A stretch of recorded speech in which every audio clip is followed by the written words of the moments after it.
जगन्नाथ। श्रीमंदिर रे एमिति कौन है मो सह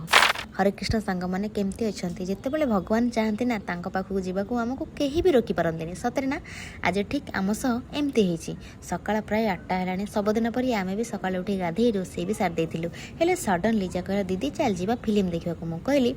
एत टंका देके आम फिल्म क्या देखा चल आम जा जगह पाक टे बुली आसवा से कहला ठीक अच्छे सांगे सांगे से रेडी होगला आम बाहरी पड़ू स्टेशन को समय प्राय 10टा हो जाता अलग ट्रेन आसुए मो मन में भावना था जे आम पहुँची पार तो कारण बहुत समय प्राय पुरीटा भिड़ थाए तो सांगे सांगे से कहला कि यार दीदी शुणु भगवान जो आमको डकई आम निश्चिंत दर्शन करेंगे मुझे कहला ठीक अच्छे तो सांगे सांगे आम बाहर पड़ू जगह दर्शन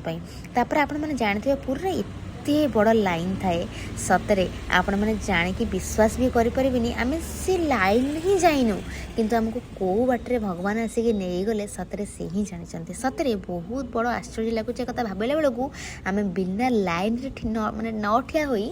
आम 3 थर जगह को दर्शन करतेलु सतरे बहुत खुशी लगला और सांग मैंने सत कहूँ 1 टंका भी आम क्या देनु मो सहित सब एमती घटी मत भाविले लुह आसी जाऊँगी आपण मान सागर कौन सब घटी जगन्नाथ पाखे तो मत कमेंट मध्यम जनातु तो मु नेक्स्ट वीडियो आपण मानक आउ कुछ शेयर करी रोचे जय जगन्नाथ।